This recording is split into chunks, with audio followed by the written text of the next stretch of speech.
Hello guys, good evening all of you. This side Neeraj Bangdua. Welcome to Wi-Fi Study CS Net YouTube channel. जैसा आपको पता है हमने series start करके आज 21st अपना लेक्चर है, तो शुरू करें। आई होप आपको इससे पहले वाली सारी वीडियो पसंद आई होगी, तो स्टार्ट करते हैं भाई हम। देखिए question number 1, this one is question 119। For a diatomic molecule with vibrational quantum number n and rotational quantum number j, the vibrational level spacing del of En is equal to En del of En is equal to En minus 1 and del of Ej is equal to Ej minus 1. This one is vibrational level spacing and this one is rotational level spacing are approximately, then En is equal to constant, del of Ej is equal to constant, del of En is equal to constant, del of Ej is directly proportional j. Which of one is correct? I mean to say which of one is correct? And del of En directly proportional n and del of Ej directly proportional j and del of En directly proportional n and del of Ej directly proportional j से क्या? Which of one is correct? Please tell me.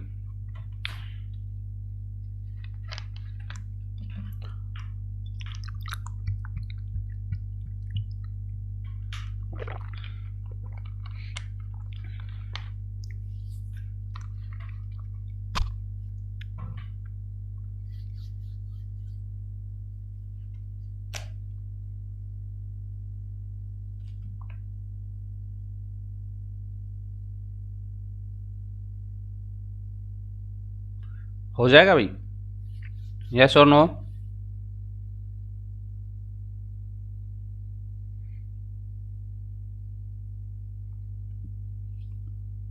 Molecule physics का question है, काफ़ी interesting question है। आपको अगर rotational spectra और vibration spectra आपने पढ़ा होगा तो आपको जो डेफिनेटली आ जाएगा समझ में। अगर नहीं पढ़ा तो little bit problematic.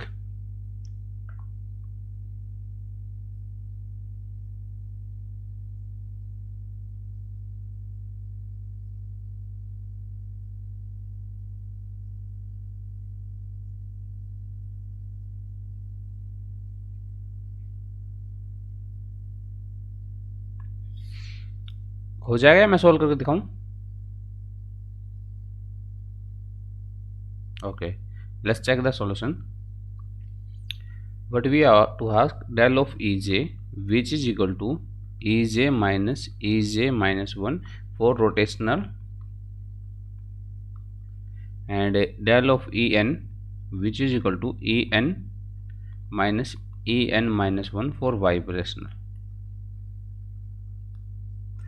Vibrational level spacing and यहाँ पर भी लिख लीजिए रोटेशनल लेवल स्पेसिंग,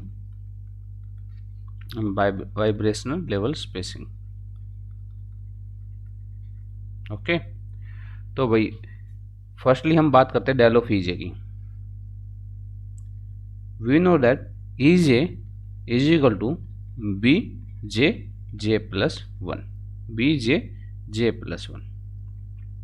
तो del of E of j minus 1 which is equal to b j minus 1 and j minus 1 plus 1 cancel out, which is equal to b j minus 1. तो del of Ej which is equal to Ej minus 1 which is equal to b j plus 1 minus j minus 1. So bj square plus में bj minus bj square minus bj minus plus, this one get cancel out and which is equal to 2 of bj. So del of Ej is equal to 2 of bj। ये आपका constant होता है, rotational constant होता है, 2 is also constant. तो del of Ej directly proportional J होगी, del of EJ directly proportional J होगी। तो ऑप्शन में चलते हैं। ऑप्शन में देखिए, मतलब यह वाला कांस्टेंट ये ऑप्शन नहीं हो सकता, या तो ये ऑप्शन हो सकता है या ये ऑप्शन हो सकता है, ये ऑप्शन भी नहीं हो सकता, जे स्क्वायर है इसमें। ठीक है, मतलब आपके 50% करेक्ट होने के चांसेस हो गए हैं। मतलब अब आपको एक फैक्टर और निकालना है तो आपका करेक्शन यानी आप एग्जैक्टली आंसर निकाल पाओगे। इन केस ऑफ वाइब्रेशन तो ई एन होता है, in case of vibration that is n+1/2 h cross omega and E N minus one किसके इक्वल हो जाए, N minus one plus one by two H cross omega. Okay, तो ये हो जाएगा अभी आपका N minus one by two H cross omega. So del of E N must be equal to E N minus one which is equal to N plus one by two H cross omega minus N minus one by two H cross omega. So N H cross omega plus one by two H cross omega minus n h cross omega plus 1 by 2 h cross omega.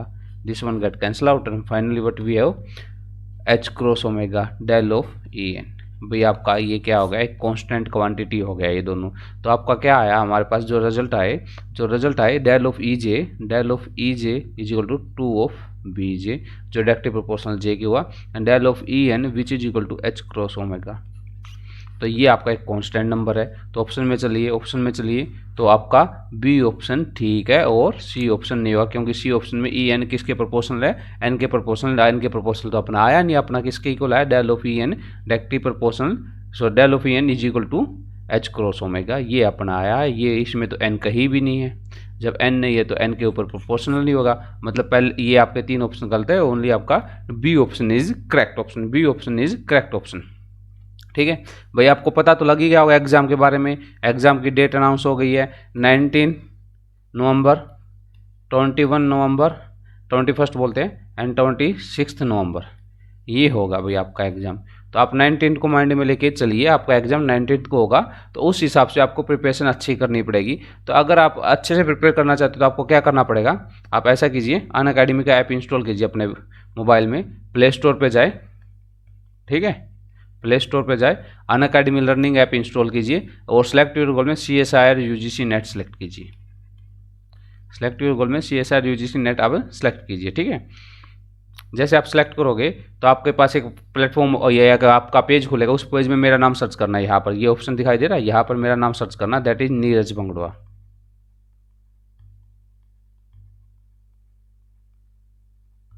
तो ऐसे मेरी profile आ जाएगी, अगर नहीं आए तो see all में देख लेना। ठीक है, तो मेरी प्रोफाइल को फॉलो करना, मेरी स्पेशल क्लास का आपको नोटिस मिलता रहेगा, मतलब आपको अनअकैडमी आपको मैसेज कर देगी। जब आप मेरी प्रोफाइल ओपन करोगे तो नीरज बंगड़ा ये मेरी प्रोफाइल ओपन करोगे तो यहाँ पर आपको कुछ 2+ के कोर्स ऐसे दिखाई देंगे और ये स्पेशल क्लास के नाम से ऐसे क्लास होगी। ठीक है, ये सी ऑल में जाना, सी ऑल में जाओगे 100+ स्पेशल क्लास है भाई, 100+ स्पेशल क्लास है, जिसमें ऑलमोस्ट सभी टॉपिक है। इलेक्ट्रॉनिक्स तो मैंने कंप्लीट ही करवा दिए, ये लगा 70% मैंने कंप्लीट करवा रखी है। ये स्पेशल क्लास से ज़्यादा तो मैं कहता नहीं रहा, 50+ नंबर का आपको स्पेशल क्लास में मिल जाएगा, जो आपके एग्जाम में डेफिनेटली आने वाला है। ठीक है, जो आपके एग्जाम में डेफिनेटली आएगा, यहाँ पर आप स्पेशल क्लास में जाओगे, मेरी स्पेशल क्लास देखोगे तो ये ज़रूर से ज़रूर देखना भाई। अपने यूट्यूब पे प्लेलिस्ट है, वहाँ भी आप देख सकते हो, वहाँ भी बहुत सारा मटेरियल आप लोगों के लिए अवेलेबल करवा रखा है। दूसरा, ये मेरे प्लस कोर्स है जिसमें मैं क्वांटम करा रहा हूँ और डिटेल में क्वांटम करा रहा हूँ और बहुत सारी शॉर्ट ट्रिक बता रहा हूँ। अगर आपको प्लस कोर्स चाहिए तो प्लस कोर्स के लिए आपको क्या करना पड़ेगा, अनअकैडमी से प्लस सब्सक्रिप्शन लेना पड़ेगा। वो कैसे रहेगा अभी, गेट सब्सक्रिप्शन का ऑप्शन आएगा, उस पर क्लिक कीजिए। That is for 1 month, 3 month, 6 month, 12 month and 24 month.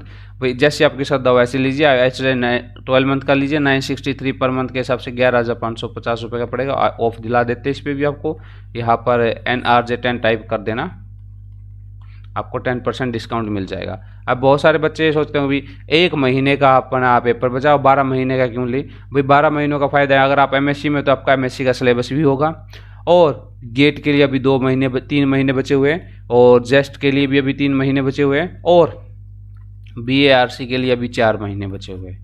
ठीक है, और JRF क्वालिफाई करने के बाद PhD के लिए जाओगे, उसके इंटरव्यू में भी ये सारी चीज़ें काम आएगी। तो मतलब इच्छा आपकी, जैसा आपको अच्छा लगे, बाकी मैं सजेशन आपको यही दूंगा। ठीक है, आगे चले भाई। जब आप NRJ10 यूज़ करोगे तो आपको इंस्टेंट 10% ऑफ मिल जाएगा। ठीक है, मतलब जो आपका 11,550 रुपये था वो अब कट के 10,395 हो गया। तो राउंड ऑफ की बात करें तो 10,000 रुपये में 12 महीनों के लिए आपके ऑल एग्ज़ाम की प्रिपरेशन हो जाएगी आपकी, चाहे वो CSIR की बात कीजिए या गेट की बात कीजिए, जेस्ट की बात कीजिए, TIFR की बात कीजिए, BARC की बात कीजिए, सभी एग्ज़ाम की आपकी प्रिपरेशन हो जाएगी। कोड अपना यही है। अगर आप CSIR की बात करो तो 31,000 रुपये आपको पर मंथ मिलेंगे, जिसमें 10 दिन में आपका पैसा वो रिटर्न हो जाएगा आपके पास। ठीक है, तो पेमेंट की बात करें भी, आपको पे कैसे करना पड़ेगा। पे करने के भी बहुत सारे मेथड, डेबिट क्रेडिट से कर सकती है, वो EMI से कर सकते हो, नो कॉस्ट EMI, एक्स्ट्रा कोई पैसा नहीं लगेगा। ठीक है, UPI से कर सकते हो भी आप, वॉलेट से कर सकते हो, नेट बैंकिंग से कर सकते हो, जैसा आपकी इच्छा हो वैसे कर लीजिए। ठीक है, अब फ़ायदे क्या रहेंगे भाई, आप प्लस सब्सक्रिप्शन लेना चाह रहे हो तो multiple course in single subscription, सबसे बड़ा फ़ायदा पूरा CSR का पैकेज मिलेगा भाई आपको, पूरा CSR का पैकेज मिलेगा, मतलब CSR के प्लेटफॉर्म पे जितने भी एजुकेटर सबका एक्सेस मिलेगा। फिजिक्स के एजुकेटर का तो मिलेगा, चाहे वो केमिस्ट्री के हो, लाइफ साइंस के हो या मैथमेटिक्स के हो, सबका एक्सेस आपको मिलेगा। मतलब कहने का ये अनलिमिटेड एक्सेस है अभी आपका। ऐसा नहीं आपने ये NRJ10 कोड यूज किया तो आपको मेरी ही वीडियो देखने को मिलेगी, जितने भी अनअकैडमी पे एजुकेटर सबकी वीडियो देखने को मिलेगी।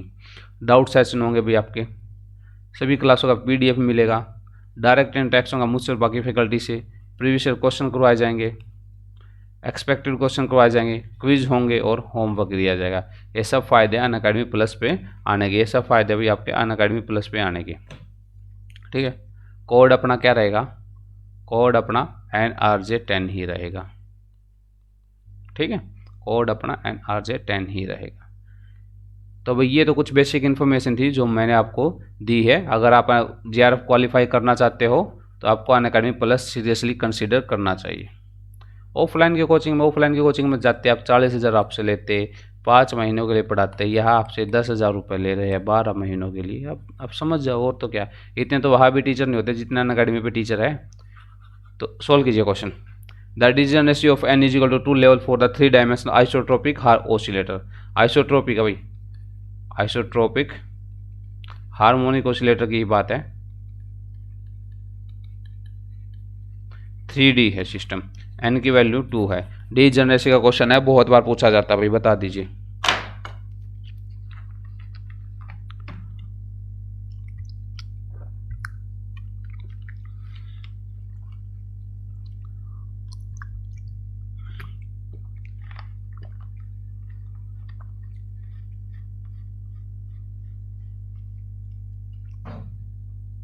हो जाएगा, यस और no?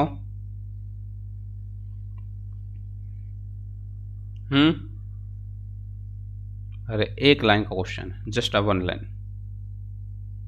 A simple formula based question है। जब 3D करवाया जाता है, फार्मूला साथ के साथ लिखवाया जाता है डी जनरेसी का। 3 डायमेंशन में harmonic oscillator, potential in well, particle box करवाया जाता है, जब हार्मोनिक ऑसिलेटर का फार्मूला भी लिखवाया जाता है।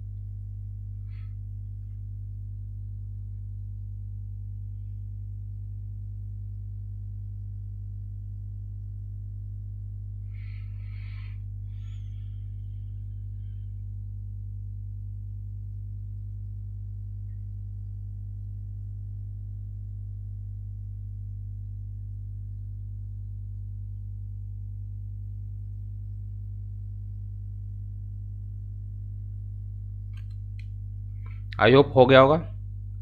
Let's have a solution. In case of isotropic harmonic oscillator in 3D, भाई यहाँ आइसोट्रोपिक इसलिए यूज किया, एन आइसोट्रोपिक भी होता है। ठीक है, आपकी डी जनरेसी 2 तरह की होती है, एक तो होती है एक्सचेंज डी जनरेसी, एक होती है एक्सीडेंटल। एक्सचेंज में जिसमें फार्मूला बेस्ड होता है, मतलब आपका प्रॉपर चैनल से चलेगा, फार्मूला होता है। ये रैंडमली होती है, कुछ भी हो सकती है। किसी स्टेट की 1 लाख मतलब 2 होगी तो किसी की 5 भी हो सकती है, उसके लिए कोई फार्मूला नहीं है। ठीक है, वो रैंडम एक्सीडेंटल नाम से ही पता लग रहा है। ठीक है, तो 2D के लिए भी आपको पता होनी चाहिए भाई। तो ये होता है आपका, जब हम 3D के लिए बात करेंगे, when we talk about the 3D, तो degeneracy must be equal to n+1 n+2 divide by 2। अब n आपका क्या है, that is nx + ny + nz। 3D की बात है, ये n है, which is equal to 2, which is equal to 2। तो डिजेनरेसी आपकी किसके इक्वल होगी भाई, ये होगी आपकी 2+1 2+2 डिवाइड बाय 2, विच मीन्स 3 × में 4 divide by 2, which mean 6। Answer आपका कितना आ जाएगा, 6 आ जाएगा। ऑप्शन में देखिए 6 क्या कोई ऑप्शन दे रखा आपको, तो 6 आपका बी ऑप्शन करेक्ट ऑप्शन है, बी ऑप्शन आपका करेक्ट ऑप्शन है। अगर ये आपका 2D में होता तो फिर डिजनरेसी क्या होती है n+1, और n आपका क्या होता है nx प्लस ny। 2D के केस में ये होता है, 2D के केस में ये होता है। ठीक है, चलिए भाई आगे चलते हैं, कीजिए। बड़ा ही आसान क्वेश्चन है, क्लासिकल मैकेनिक्स का क्वेश्चन है। A particle m moves in a potential v of x is equal to half m omega square X square plus में half m mu v square, where x is the position coordinate and v is the speed and omega and mu are constant. The canonical conjugate of particle momentum of particle is, canonical conjugate momentum of particle is, बता दीजिए। बड़ा ही आसान question है, बहुत ही आसान question है, बिल्कुल 2 line का।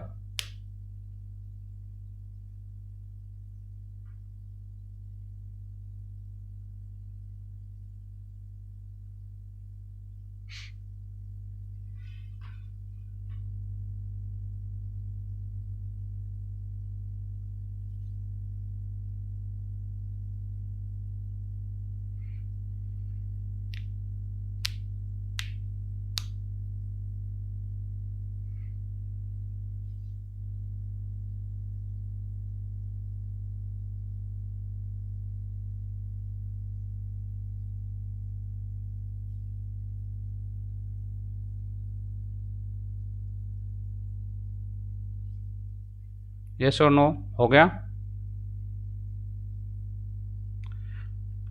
Look in the question, what is asked canonical momentum. तो we have to find the momentum. So momentum must be equal to curly L by curly of x dot. Why I wrote L instead of curly H by curly x dot?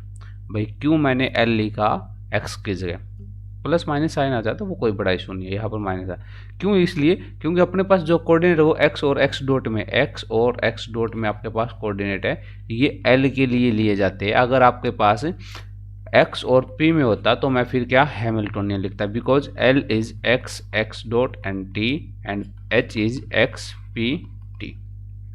So what we have given, now talk about the solution. What we have given a potential which is equal to half m omega square x square plus half m mu v square. Okay, and we have to find the momentum which is equal to curly L by curly of x dot, which means x dot means velocity, curly L by curly v. So we have to find the Lagrangian of the system, and a particle of mass m moves in a potential, particle is moving, so L must be equal to T minus V, which is equal to kinetic energy of system half mv square minus potential half m omega square x square minus half m mu v square.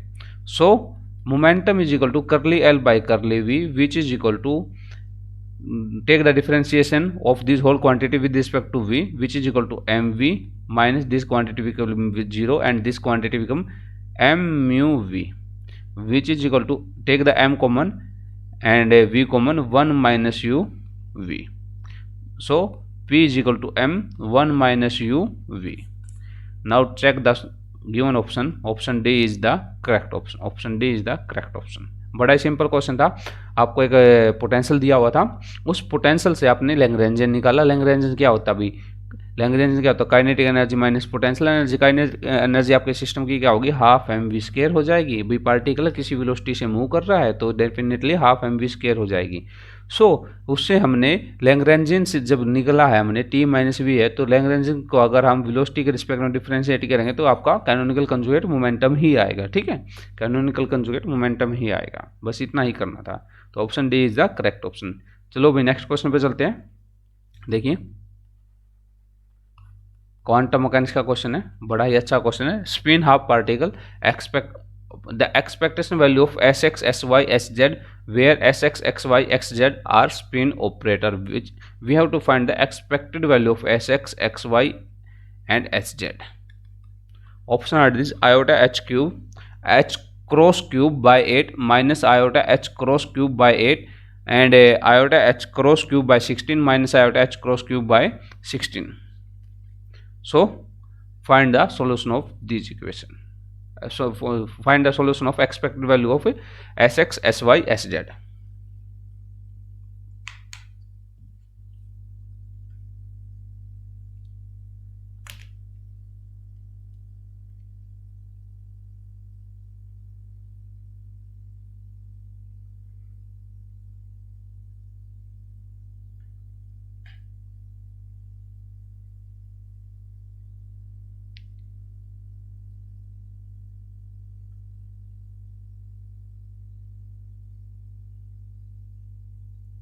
हो जाएगा?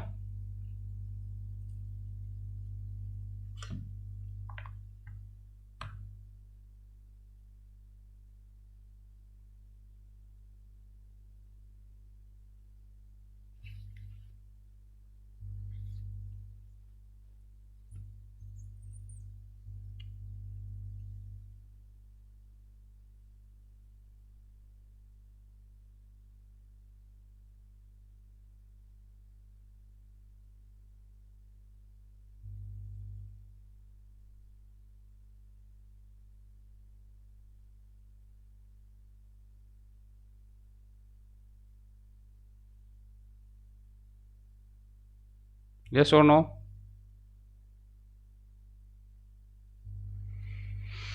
Okay, we have to find the expected value of Sx, Sy, Sz. Okay, or we can write this one, a wave function psi, Sx, Sy, Sz, another wave function psi. We have to find the expected value of the system. So firstly we should know what is Sx. Sx is equal to H cross, which is 0 1 1 0, and Sy is equal to that is H cross 0 minus iota 0, and Sz is equal to H cross by 2, which is equal to 1 0 0 minus 1, 1 0 0 minus 1. This is the given, this is the okay. So we have to find the expected value of Xx, Sy, Sz. So Sx into में Sy into में Sz, which is equal to h cube by 8, 0 1 1 0, 0 minus iota 0, and 1 0 0 minus 1. Multiply कीजिए तो ये हो जाए h cube by 8. This one is equal to 0 0 and iota, again 0 0, again 0 0, again minus iota, and 1 0 0 minus 1. So finally what we have, यहाँ पर हो जाएगा भाई आपका, इससे ऐसे मल्टीप्लाई कीजिए h cube by 8 iota, and next में जाइए आप यहाँ पर 0, और नेक्स्ट में जाए आप 0, और यहाँ पर जाए आप आयोटा. ठीक है, take iota common, iota h cube by 8 which is equal to 1 0 0 1. So finally Sx, Sy, Sz तीनों की multiply is equal to iota h cube by 8 0, what is 1 0 0 1, 1 0 0 1. This one is identity matrix, iota h cube by 8 into my identity matrix, and we have to find the expected value of Sx, Sy, Sz and psi, which must be equal to, this one is constant quantity, take the constant quantity outside, h cross, and psi iota identity and psi, which is equal to iota h cross cube by 8, because this one is 1, then psi and psi, and iota h cube by 8, this one is equal to 1, then answer is iota h cross cube divided by 8, and take the option A is the correct option, option A is the correct option. Okay, आगे चलते हैं भाई, आगे चलते, समझ में आया? आगे चलें. अरे कुछ नहीं किया, Sx, Sy ये पोलीमेट्रिसिस होती है, पोलीमेट्रिसिस था, तीनों को मल्टीप्लाई किया, फाइनली अपने पास आया आयोटा 0 0 आयोटा कॉमन ली, ये आइडेंटिटी मैट्रिक्स बन गई. हमने इसको आइडेंटिटी मैट्रिक्स बता दिया, ये आइडेंटिटी मैट्रिक्स है. यहाँ पर वैल्यू पुट कीजिए, ये आपकी कांस्टेंट क्वांटिटी है, कांस्टेंट क्वांटिटी बाहर आ जाए, आइडेंटिटी मैट्रिक्स है, तो यहाँ पर आपका पास क्या बचेगा फाइनली, ये आपका आइडेंटिटी है, यानी यहाँ तो 1 ही है, it doesn't make any sense. तो iota H cube by 8 psi and psi, ये आपका 1 होता है iota H cube by 8, H cross cube by 8। Okay, आगे चलते हैं भाई, क्वेश्चन देखिए 1 2 3। A three level system, n1 atom in E1, n2 atom in E2 and n3 atom in E3. n2 is greater than n1, n1 is greater than n3 and E1 is less than E2, E2 is less than E3. Laser emission is possible between the level. कौन से level में laser possible होगा बता दीजिए भाई।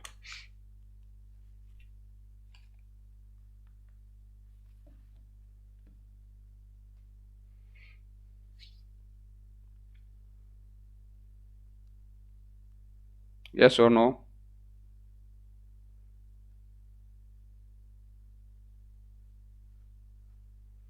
हो जाएगा, बहुत ही आसान क्वेश्चन है। अलग अलग एनर्जी लेवल बनाए और जिसमें जितने पार्टिकल उतने बनाए। Like this one, we have 3 energy level E1 E2 E3, मतलब E1 E2 E3, E3 is greater than E2 and E2 is greater than E1 and E1 part and all of have N1 N2 and N3 particle and here N2 is greater than N1 and N1 is greater than N3, मतलब सबसे ज़्यादा particle यहाँ पर है। क्या होंगे, यहाँ से पार्टिकल एक्साइट होकर यहाँ जाएंगे, फिर यहाँ पार्टिकल आएंगे और यहाँ ज़्यादा टाइम तक रुकेंगे। यहाँ ज़्यादा टाइम तक रुकेंगे तो मतलब पार्टिकल यहाँ पर ज़्यादा रुक हो जाएंगे इसके कंपैरिजन में, और यहाँ से ज़्यादा यहाँ पर होंगे क्योंकि ये ग्राउंड स्टेट है। तो ये केस आपका मेटास्टेबल स्टेट वाला नहीं हो गया। मेटास्टेबल स्टेट में आपके नंबर ऑफ पार्टिकल ज़्यादा होते हैं as compare to excite state, क्योंकि यहाँ पार्टिकल के रुकने का टाइम 10⁻⁻8 सेकेंड होता है, या तो बहुत ही कम होता है, 10⁻⁻8 से तो बहुत ही कम होता है। तो यहाँ पर आपका पार्टिकल तुरंत यहाँ आ जाएगा और यहाँ पर नंबर ऑफ पार्टिकल आपके ज़्यादा हो जाएंगे। यहाँ पर सबसे ज़्यादा पार्टिकल होंगे, उसके बाद आपके ग्राउंड स्टेट में होंगे, उसके बाद ये इसमें होंगे।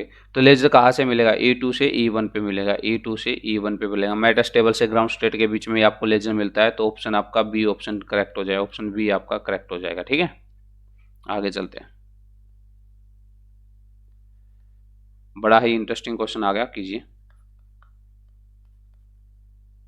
A infinite long wire, a current IT I naught cos of omega t is placed at a distance a from the source loop of side A as shown in figure. If the resistance of loop is R, then the amplitude of induced current in the loop. Amplitude of induce current, भैया इसमें एक wire में current flow हो रहा है, loop ने magnetic field induce किया जिसके कारण उसमें करंट हुआ, वो करंट हमें बताना भी लूप में करंट कितना होगा।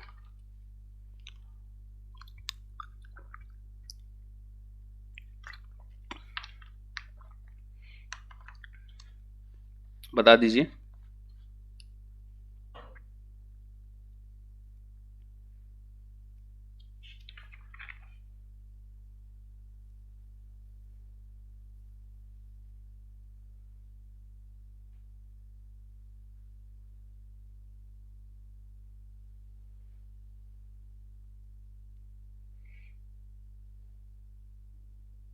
हो जाएगा,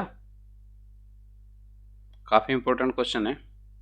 बेसिकली क्या पूछा आपसे, आपसे ये पूछा है भाई ये एक वायर है, थोड़ा टेढ़ी लाइन होगी, ये एक वायर है, एक लूप यहाँ पर है, कोई लूप ऐसे,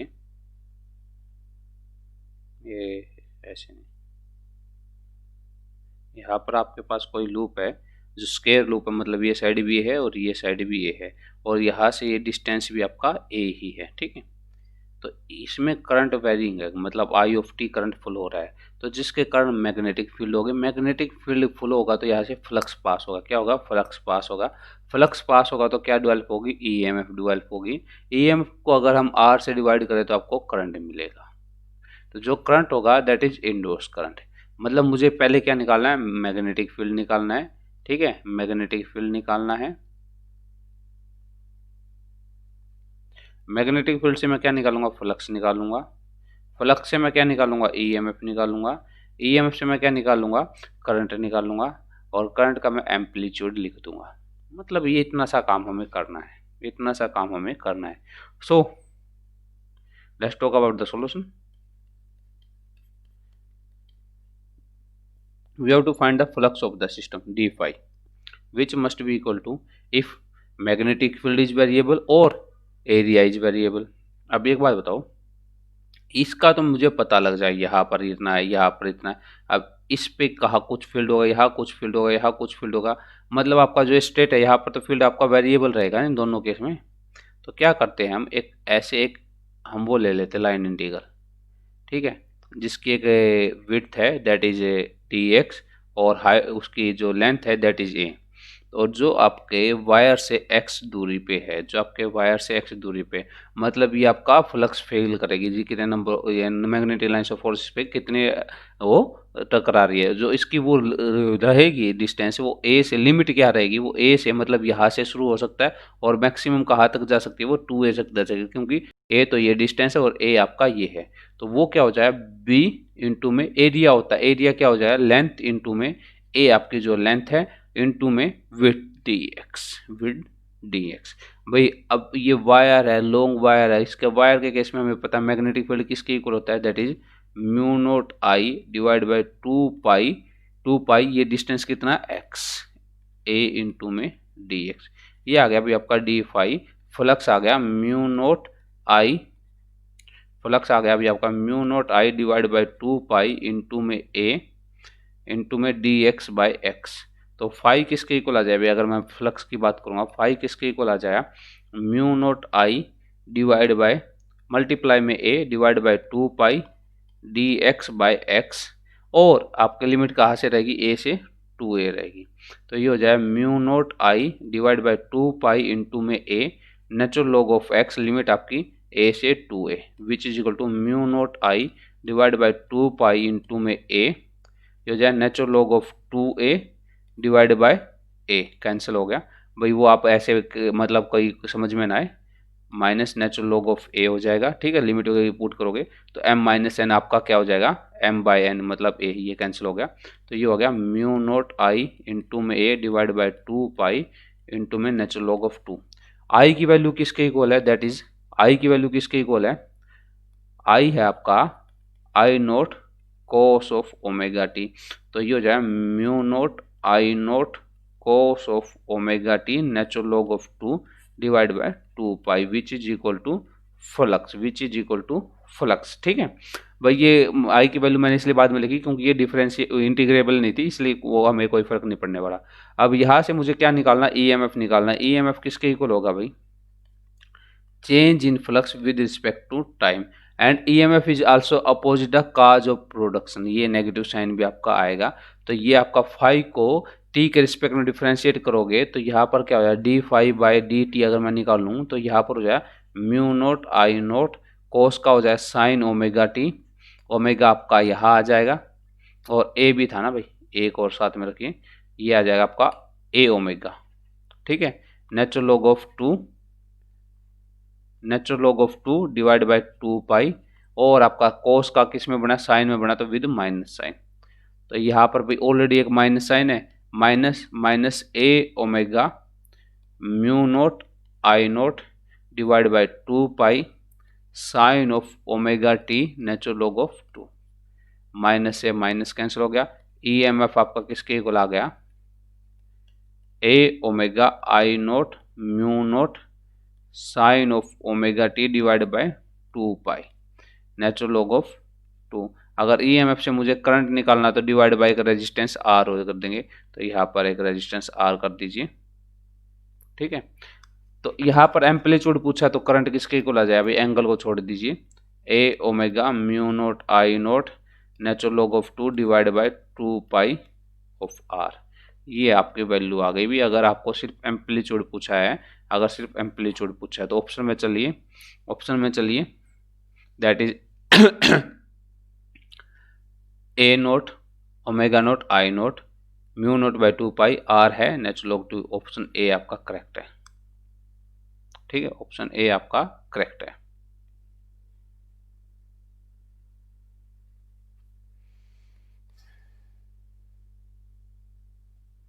ये हो गया भाई, ठीक है, आगे चले।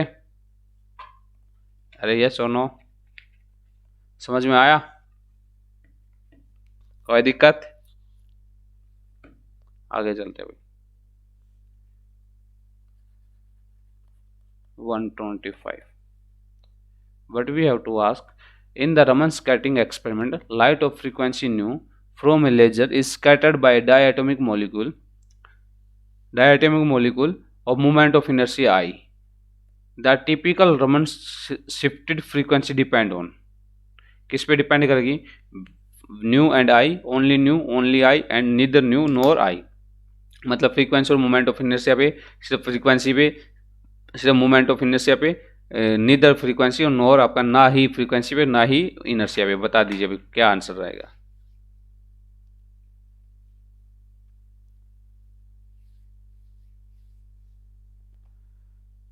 तो भाई जब भी आप रमन स्पेक्ट्रा करते हो, जो आपको स्पेक्ट्रम मिलता है वो ड्यू टू आपका सब्सटेंस मिलता है, ठीक है। आपका जो सब्सटेंस है, और सब्सटेंस का मोमेंट ऑफ इनर्शिया पे डिपेंड करता है, ठीक है। सब्सटेंस का मोमेंट ऑफ इनर्शिया पे डिपेंड करता है, इसलिए जो शिफ्ट होगी वो only depend on C, not on nu. तो आपका ये दो ऑप्शन होंगे नहीं, और ये भी तो आपका बनना है नहीं, तो सिर्फ मोमेंट ऑफ इनर्शिया पे ही डिपेंड करेगी। तो option C is the correct option, ठीक, option C is the correct option. तो आज के लिए भाई इतना ही, आपसे फिर मिलेंगे कल। अगर आपको ये वीडियो पसंद आए तो भाई आप इसको क्या कर दीजिए, लाइक कर दीजिए, शेयर कर दीजिए और चैनल को सब्सक्राइब कर लीजिए। और अनअकैडमी पे मेरी प्रोफाइल सर्च करना, दैट इज नीरज मंगड़वा। मुझे फॉलो करोगे तो मेरी क्लास का नोटिस मिल जाएगा। ट्यूसडे को, मतलब आज आई थिंक 10 PM पे क्लास है भाई। ट्यूसडे को आज 10 PM पे क्लास आपकी रहेगी, ठीक है। तो आप क्या कीजिए, आप मेरा नाम सर्च कीजिए, मेरी क्लास का नोटिफिकेशन तो आपके पास आ ही जाएगा। और मेरी जो स्पेशल क्लास अभी वहाँ पर रिकॉर्डेड है वो देख लेना, वहाँ से एटलीस्ट 50+ मार्क्स का तो पेपर आपका डेफिनेटली आना ही आना है, ठीक है। जो स्पेशल क्लास है, तो सारी स्पेशल क्लास देख लीजिए, आप लोगों के लिए बहुत बेनिफिशियल रहेगी, ठीक है। तो आज के लिए इतना ही, मिलते हैं आपसे कल, तब तक के लिए bye bye, thank you, good night.